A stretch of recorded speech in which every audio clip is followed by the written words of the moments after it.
Hi, Amy with AJ's Vintage Designs and Fashion Toppings here, and I'm participating in the $100 challenge this month with several other furniture flipping YouTubers.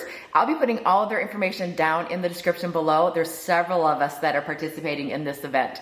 It's a lot of fun. So what I did is I thrifted this little, it's pretty dirty.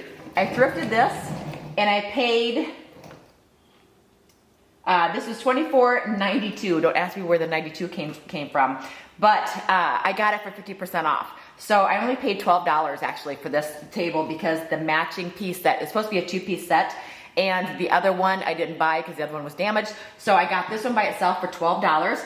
Now, the first thing I'm gonna need to do is obviously I need to clean this piece because it's filthy. And I'm gonna be letting you know the cost of the items that I'm gonna be using so that we can get a grand total at the end. But first of all, I'm going to be cleaning this piece really well. Now, when you're cleaning a piece before painting, you usually want to use a TSP-based cleaner because it kind of helps with deglossing it. It gives you the best chance for adhesion with your paint when you do proper cleaning and prepping. So I'm going to be cleaning this, and I am going to be sanding the top, but I like to clean before I do any sanding. And the reason I do that is because I don't want to, with my sander, if there's grease or grime on this, I don't want to actually sand that into the fibers of the wood. So I personally like to clean my pieces first, and I'm gonna have to take a window scraper to that to get that sticker off there because that sticker won't come off. So I'm gonna be cleaning it really well with the White Lightning and getting it ready to paint. So once I clean this with the White Lightning, which is a TSP-based cleaner from Dixie Belle, but you can use it just a regular TSP-based cleaner. I use Dixie Belle because it's a granule, and I get to mix what I need when I need it. I will have all my products also listed below. Now I'm going to clean this, but I'm not just going to clean it. After I get done cleaning it, I am going to be taking water to it. I'm going to take a clean rag and water. I'm going to wipe off my entire piece because I don't want to leave any cleaning product residue behind. If I leave cleaning product residue behind, my paint is going to adhere to the residue. So if the residue would ever break free, guess what? Your paint will break free too. It doesn't matter what brand paint you use.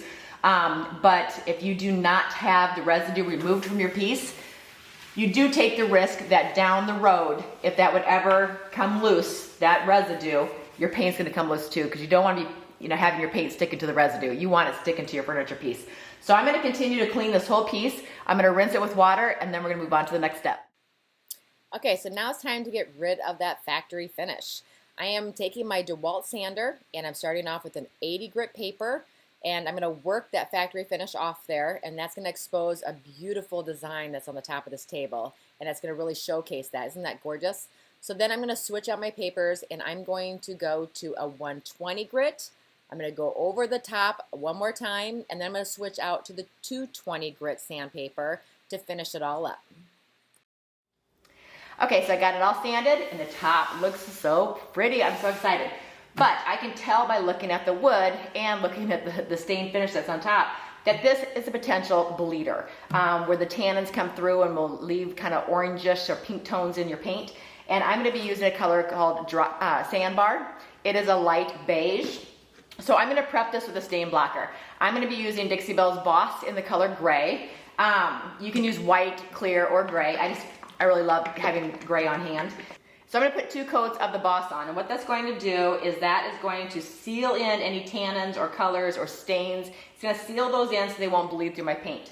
Now if I was painting with a darker color, like if I was using a dark brown or a black or a dark blue, I wouldn't worry about it because the tannins won't show through. But I want to go to a beige. So right now I'm going to prime it. You don't have to prime every piece. Now I'm priming this because of all this orange and red tones. It doesn't matter what paint brand you use. Tannins need to be blocked. And so I'm blocking down any of these tannins or the red tones that are in the stain from happening to bleed through my paint later on. So I'm just going to put 2 coats of this primer on. Now, and then I'm going to let it sit 24 hours. I want to make sure that I give it a chance to dry. And the reason being is you want it to dry so it properly does its job. So, and you also want to stir your products too, so you have them stirred up. You have all the ingredients all mixed in that needs to be there and fully mixed in to be able to do this important job of sealing in all those tannins. Now, a stain blocker, you usually hear of like shellac and Zinsers, that type of stuff. You can use any one of those. I personally use Dixie Belle's Boss because of the fact that there's next to no odor to it. In my opinion, there's next to no odor into it. And I can't stand the smell of shellac. I just can't handle the chemical feel of having all those chemicals in my workshop. So I use the Boss. So like I said, I'm going to go all the way around this piece. And when you're priming, one thing to keep in mind is that you want to be nice and neat with your primer because of the fact that each layer of paint that you do is only as good as the layer that's below it. So if I leave a lot of brush strokes or if I'm just all over willy-nilly making, just getting the paint on, those will show through when you're doing your paint on your next layers. So I'm gonna be nice and neat. If my paint dries on me a little bit quicker, depending on your humidity in your area, if your paint is drying too quickly or your primer, then Boss is water-based. So I can mist my brush a little bit with a little bit of water and that will help extend it so it's not drying so quickly. I don't mist my piece with my primers, I mist my brush. Okay, so I'm gonna keep priming this and we'll be back for the next step. Okay, so my primer has dried overnight. It's all ready to go. I have a great surface to be painting on now, and I'm gonna be painting with a color Sandbar, and it is a beige, kind of a khaki color. It's an easy sell. It works with so many different decors, so that's why I chose this color. So I'm gonna go ahead and put a coat on of the Sandbar, and to get a smooth finish, and to get my paint to actually go farther, so I use less paint, I just misted with very little water. You saw that, just one quick mist across my piece. And I'm gonna go ahead and apply the Sandbar. See how gorgeous this color is? I'm gonna go ahead and bring you in. Okay, so I'm just gonna be doing long strokes, being nice and smooth, making sure I have no drips. And there we go. I might be able to even get away with just doing one coat. The coverage, having the Boss primer underneath it is perfect, okay? So I'm gonna get this all painted up. And the color is so, I mean, it's gonna go with so much stuff. And I might even be doing some decoupage on here. That's kind of my plan. That's what I'll be doing next. So as you can see, I'm just getting a little paint on there and just long, smooth strokes. I'm using a synthetic brush. This one happens to be from Dixie Belle. It's well loved. But synthetic brushes I find work the best when it comes to chalk-based paints. So you can use your favorite synthetic brush. I personally use only synthetics because I want that perfectly smooth finish. So I'm gonna go ahead and get this first coat of paint on all the way around my piece and these legs. Super easy with a brush. You can just get in all those fine line details, work it around, but then always come back and clean up your strokes, okay?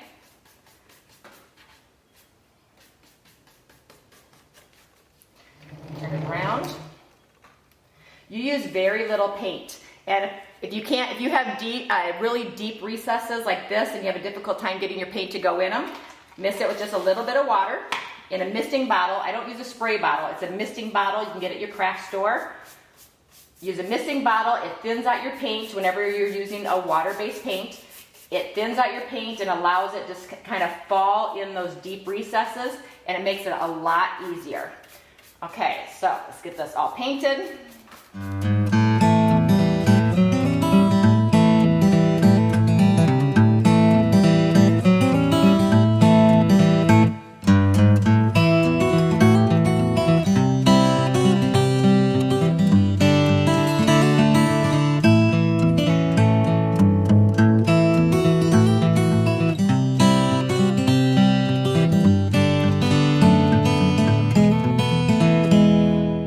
Okay, well, I decided while my paint was drying that I'm gonna go ahead and show you how to stain the top.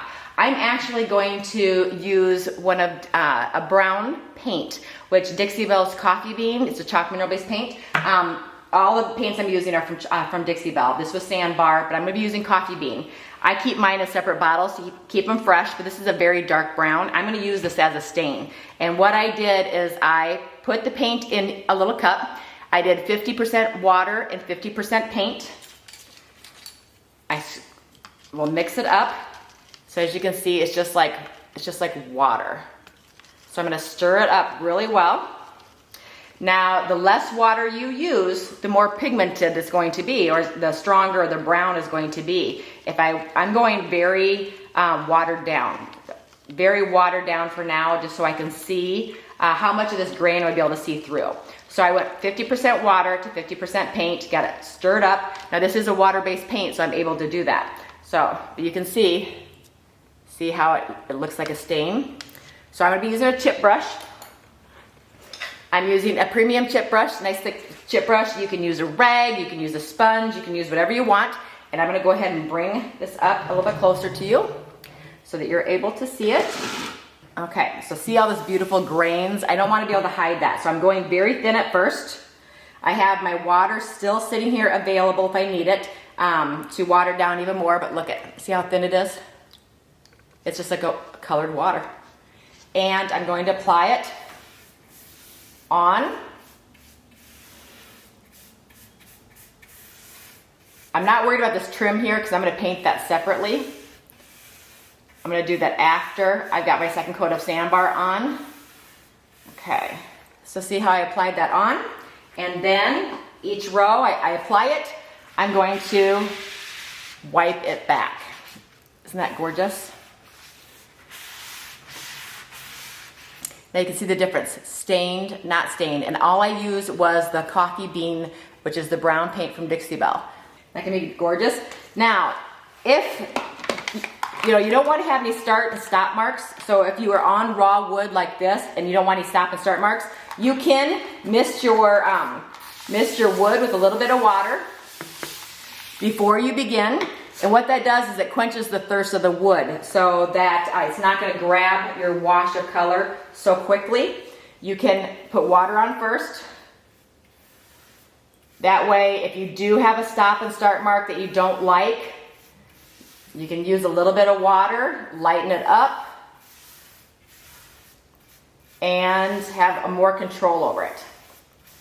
Okay, so I'm going to just get half this table right here, and I'm gonna wipe it back. And you can keep repeating this process until you get it as dark as you want. Like I said, I went 50% paint to 50% water. And if I want to make it darker, then I can just keep doing additional coats. But I want to just go light and keep adding until I get it the way I want, because I don't want to hide all this beautiful grain that's in this piece. Isn't that gorgeous?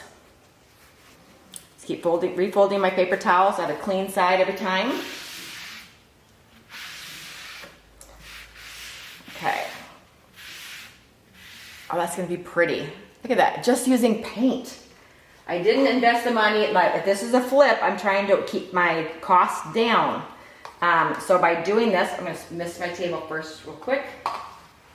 Keeping my costs down, so I'm trying to use the least amount of products as possible. So I'm not cutting into my profit margin. So by using the paint as a stain, I'm going to stand up. By using the paint as a stain, I am buying basically one less product.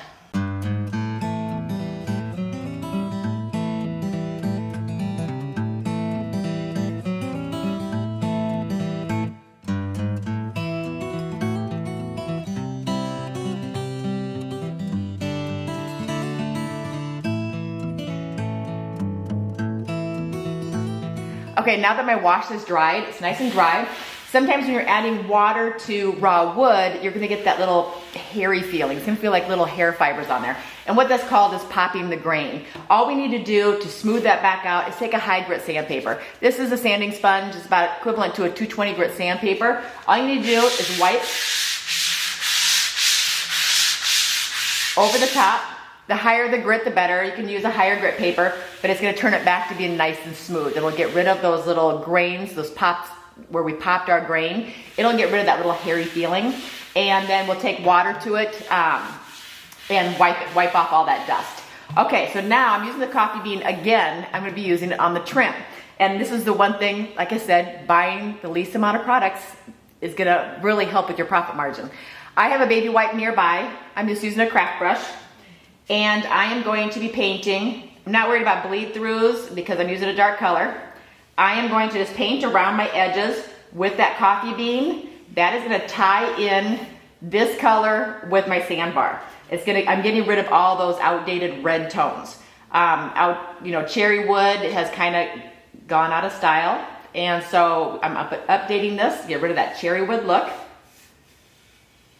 And I'm just taking my craft brush and I'm going to paint around the outside. Okay, you can really see the difference between, look at the red tone versus the brown tone. The brown tone, using that coffee bean to match the stain, is really gonna pull it together. Now I do need to wipe off that dust so you can see it just a little bit better. I'm gonna wipe that dust off after I get done sanding the top. But I wanted to show you this part. I'm just taking that coffee bean and going all the way around my edges. This also saves me time, versus this is hard. This is a hard area to sand. And if you don't have a sander with a sponge on it, like a surf prep, a lot of times it's hard to sand these areas. So I just, for the sake of time and, time is money, I don't sand these. I will just take my paint and coordinate these edges to match whatever piece I'm painting. It just makes it easier and less amount of time in it. Depends on the price of the piece. If this is an expensive piece, I would be taking the time to sand the stain off of this or the finish, but this is not a high dollar flip. And so I am thinking about that when I'm making my decisions and how much money and time I'm gonna put into a piece. And so I was not gonna take the time to sand this entire lip. Okay, now it's time to do the decoupage. I selected this decoupage paper. It's actually a rice paper and it's called Colorful Tiles. Check that out. I just recently did a big armoire type piece using this in some bright colors. I love this paper. But I picked it because, see the lines in between? So what I do is I cut out the strips, and the strips just so happen to fit in this area exactly. I mean, perfect fit right here. So I'm gonna put the tiles along here, and I'm gonna be using, because how I say I'm using the least amount of products as possible, I'm gonna be clear coating this entire piece in Dixie Belle's Clear Coat and Satin. It's a water-based polyacrylic sealer. But I can also use that for my decoupage, so I don't have to buy a decoupage medium. So I am saving money there as well. So what I'm doing is I'm going to apply a generous coat of my clear coat in the area I'm going to be decoupaging. Just getting it brushed on, being generous, not too much where it's running, but I'm just getting a generous coat on here, making sure that every area has a decoupage medium on it, okay? And this is rice paper, so it's very hardy. It's thin like tissue paper, but it doesn't tear like tissue paper. So I'm gonna be able to set this down. I'm also gonna be able to move it if I need to. So I'm gonna take the paper and I'm going to slide it in here, okay? And then I'm going to pop it in position,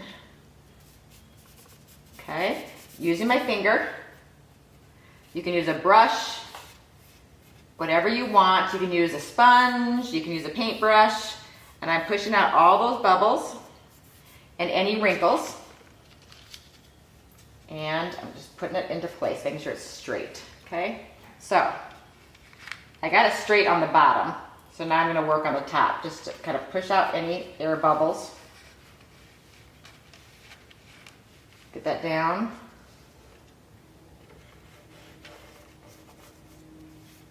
Okay, and I'm going to push out any air bubbles. You're pushing the air bubbles to your open edges, the edges that aren't stuck down yet. And it's not like a napkin. Rice paper is, like I said, a little bit more hardy than a napkin. A napkin, I'd have to be very gentle because I'd be afraid I'm going to tear it. Rice paper is still thin like a tissue paper, but it's strong enough to hold up to lifting it and moving it around. Okay, isn't this going to look pretty? Okay, so this edge does not have any clear coat, so I just need to get my clear coat a little bit farther. Okay, I'm gonna go all the way to the edge. I do need to cut one tile from another sheet to fill in this end where it's not quite long enough. Okay, now you have a couple options here. There's several different ways that you can do this. Now I personally like to let my paper dry and let my decoupage medium, which this is the clear coat and satin that I'm using, I like to let it completely dry, possibly overnight sometimes. That way, when I put my next coat on top of this, it's not gonna reactivate that clear coat that's underneath because they're both water-based. It's not gonna reactivate it and cause a whole bunch of bubbling. It's gonna decrease the the amount of bubbling, because when paper gets wet, it expands. When it dries, it contracts. Well, having that dried clear coat that is been dried for 24 hours, less likely for it to reactivate when I get it wet again. So let me go ahead and put this last little tile on here. Okay, and you'll get to see what this is gonna look like.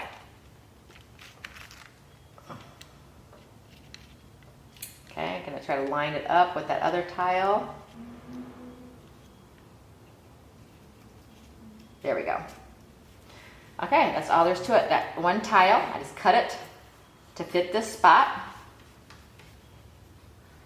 Get all the air bubbles out, press it into place. And like I said, you can let this dry overnight. Isn't that gonna look so cute on this? You can let it dry overnight and then apply your clear coat. If you're not too concerned about any of the bubbles and that kind of stuff, you can go ahead and apply your clear coat over it now. Either way. So you can clear coat it. I'm using the same thing that I'm going to be sealing my whole piece of furniture with. It's my clear coat and satin, water-based clear coat. It's a polyacrylic. It will work as a decoupage medium as well as your sealer. Okay, so I didn't get a lot of bubbling because this is a small thin piece, so it's very manageable. But if I happen to get some bubbling while my clear coat's wet, if I got any bubbles, I can push any bubbles I need to out. I really don't have any bubbles. You don't want bubbles because you want to make sure everything has a clear coat under it so it's well adhered. Okay, there we go. I can keep going over this and not worry about it because the rice paper is very sturdy as a decoupage paper. Okay, there we go. Okay, remember I talked about dual usage? We use this for our decoupage. This is our clear coat and satin. Now I'm going to use it to seal my whole piece. Now for tabletops and the tops like this, I like to use a high density foam roller. Now, as long as you rinse this out after every coat and with every use, wash it out right away. This is probably, you can see how dingy this is. This has probably had been used maybe 8 times. I just keep reusing them. I just wash them immediately between coats. You want to get clear coat all the way around your roller. And I don't know if you can see the skip marks? Come back at a 45-degree angle and get rid of those. And then go back. This is by far the easiest way to get a streak-free finish. And I'm not pressing down hard. I'm just letting the product do the work. But the satin has a long open time. What I mean by that is it has a long working time. So you can go back and keep working it. See how I got my little roller marks? I come back at a 45-degree angle. And then straighten out my strokes. This is gonna dry for a flawless, no brush strokes. I mean, you won't see any brush strokes, any roller marks. I'm just gently going over it. Because of the amount of working time that I have with this clear coat, it's very flexible. Okay, get those edges. Okay, it's going to dry to a satin finish because this is the clear coat and satin that I've been using. I used it for the decoupage. Back to my 45-degree angle. And then clean it back up. And I keep working my way down the table. Remember the coffee bean wash that we made for the top? I have a little bit left over. I'm gonna use that to get that wax age look. I wanna bring out all these details around these corners, around these edges, and I'm gonna show you. I'm gonna use a craft brush, and I'm gonna dip just a little bit into my wash that I have left over from doing the top. And I'm gonna zoom you in so you can see close up. Okay, so now you can see not done, and we're gonna do this side right here. So what I'm gonna do is with this coffee bean paint, you know how when we use wax, it brings out the details. So I'm just using this coffee bean paint, watered down, getting it down into all these grooves, and along these edges, and even along this edge here to get that wax look.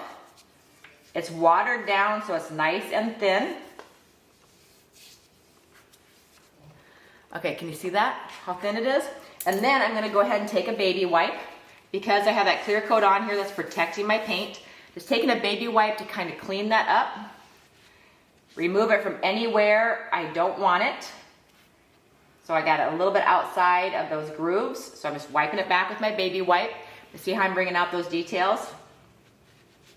And the baby wipe, because this is a water-based product, I'm able to control it and wipe back however much I need. I just want to leave a hint of that dark in these grooves and along the edge. So see how I brought that out? Aged up my little corners here and along my edge. Use the coffee bean paint.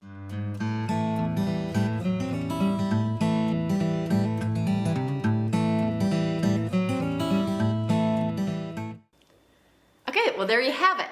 I came in way under budget. I'm gonna go over the costs with you. First of all, I purchased the Boss, which is the primer, and I bought an 8-ounce container, and that was $11.95. I bought the paint, 2 8-ounce containers. One was coffee bean, one was sandbar, and the paint was $12.95 for each one of the 8-ounce containers. I bought the rice paper from Dixie Belle as well. It came with 3 sheets in a pack. I only used 1 sheet and then 1 strip off the second sheet, so I have plenty left over to do another project. And then my clear coat, which I use for my decoupage and for sealing my piece, that was a clear coat in satin from Dixie Belle. That was an 8-ounce container for $13.95, so I came way under budget. I paid $12 for this piece, so check it out, my total.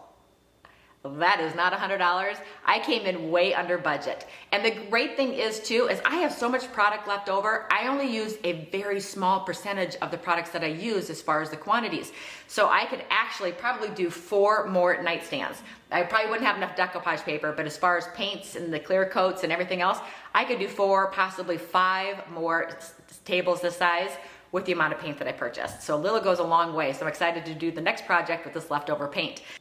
Okay, and don't forget to subscribe down below and click on that little bell so you're notified every time I put up a new video. I do a lot of painting tutorials and I like to walk through them step by step usually.